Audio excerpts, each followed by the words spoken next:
Welcome back to Prime. Earlier, I spoke with Caleb Gayle, New America Fellow and author of a forthcoming book about the untold story of Black Native Americans. He has also written an extensive piece about the Tulsa Massacre and the Greenwood community before the massacre for the New York Times Magazine.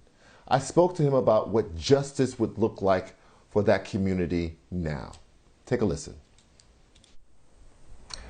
Mr. Gayle, thank you so much for joining me.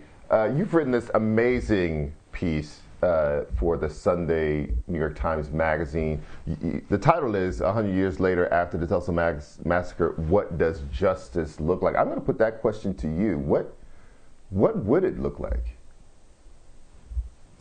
That's difficult to actually say. First, let me say thanks so much for having me.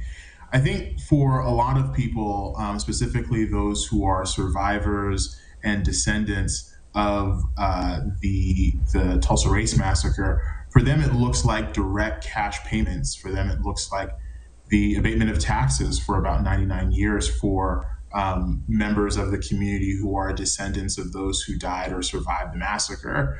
For them it also looks like the building of a hospital in that neighborhood. But for others, other Black people in that community, it looks like the establishment of some curriculum to teach students about it. For some people, it looks like the establishment of a history center that people can go to and learn about the massacre. So for them, reparations is the knowledge. For the survivors and many of the descendants, it's not just the knowledge, but leveraging that knowledge to make people who have lost so much whole. But is it possible that both things and all things could be part of how we should conceive reparations? Because it's not, there is wealth destroyed. There's also legacy destroyed. There is the trauma of people being marched through the streets as they watch their neighborhood burn, as children are separated from parents, as some people bodies never recovered, of course, wherever they ended up going. So there's the trauma, which in a court of law, pain and suffering is part of how you mete out monetary damages. Is that not part of what either one of these groups is thinking about when it comes to reparations? Definitely, right? They just don't want the building of a museum, the recognition of what happened, the acknowledgement of what happened to be the period. They want it to be the comma of that sentence. And quite frankly, I think quite a few folks in the community who might be on both sides of this somewhat quasi-divide both want that recognition. They want their kids to go to schools and read history books that tell this story, but they also, some of them want to go a bit further, right? So it's a question of degrees in which I think almost all of them agree that the acknowledgement of what happened will, of course, be aided by the changing of curricula, the building of a history center, the discussion and acknowledgement of it by the state, by the city. But I think there are definitely a significant amount of folks who can then trace the sort of challenge economically, socially, educationally that they've experienced in their own lives directly to what happened in 1921. As such, they want repayment for it. They want to see something reconstructive happen in their communities. But it's definitely a both and, not an either or.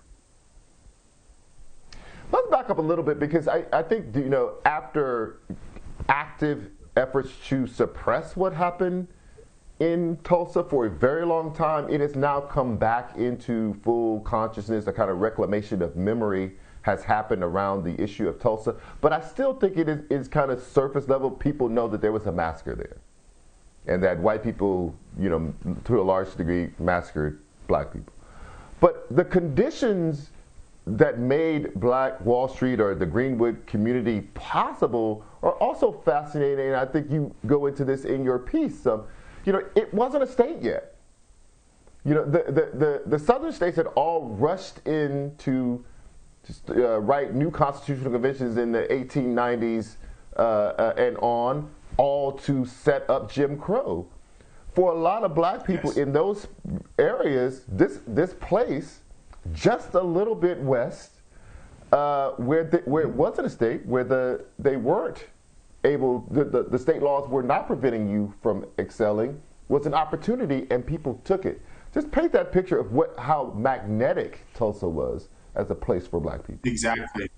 Yeah, I mean, look, the 1904, the Muskogee Comet, a smaller newspaper there, declared the eastern part of Oklahoma, specifically the Tulsa area, the Eden of the West, right?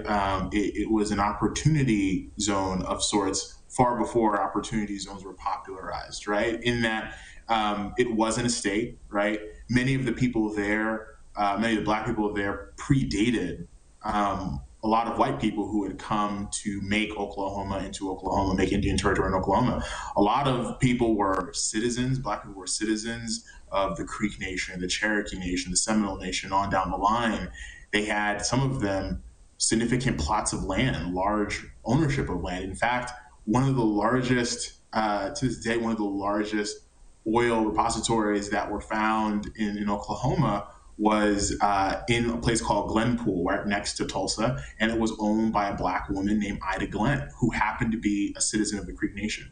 So it was constructed such that people could really have opportunity. What exacerbated some of the divides between white people and black people was that the very first bill passed by Oklahoma, by its Senate, really replicated those very black codes and constitutions that you just mentioned, those Jim Crow era laws. The very first law was one that separated black people from white people in train cars and subsequently public spaces overall. And so you really had, in some of these instances, these inculcations, these small incubators, if you will, of black life separate and apart from white people in places like Greenwood, but also in about 50 other black towns that sprung up all over the state throughout the 1920s, dating back to sometimes before the even 1870s. So what was in Oklahoma was this almost hard to fathom construct where black people and people of indigenous descent really actually had constructed something quite unique and different,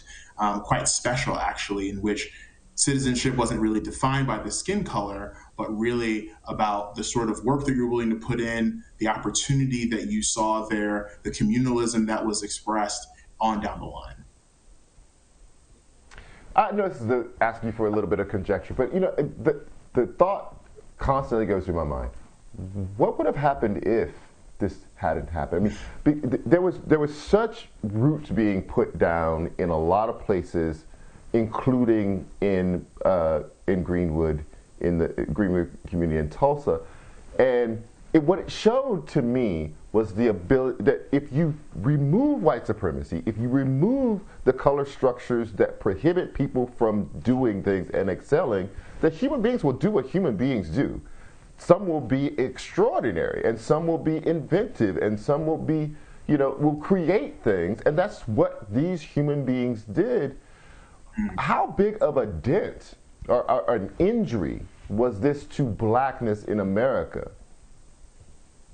It was massive, right? I mean, in the piece, one of the main people that I focus on is Tiffany Crutcher, whose grandmother, right, owned a barbecue pit that serviced a lot of people coming off of the railroad, right? Her great grandmother was a fixture in that community, not because she was extra talented or not talented, but because she had opportunity and she took advantage of it. So Tiffany even remarked, Tiffany Crutcher, whose twin brother Terrence Crutcher was killed by Betty Shelby in Tulsa, not too far away from Black Wall Street.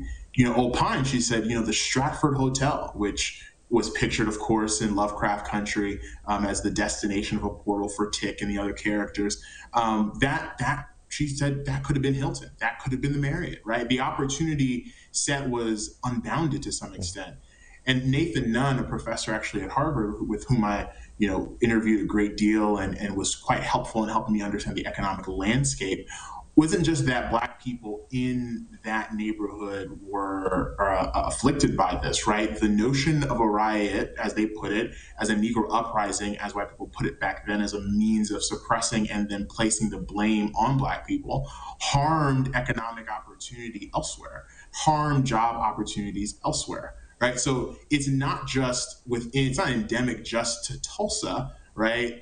It was quite afflictive to a lot of other groups around the country, or other Black people around the country, right? And so, to some extent, I think it's important to remember that the opportunity was unbounded, right? If you give people the opportunity to do what you do, as you mentioned, they're going to do what humans do. They're going to try and succeed. They're going to try and fail, and then find a way to succeed.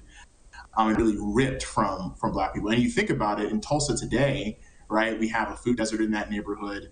We have, in that neighborhood, people live on average about 6 years less than the rest of the county, about 11 years less than one of the richest counties. And you think back, what would have happened if people had stayed?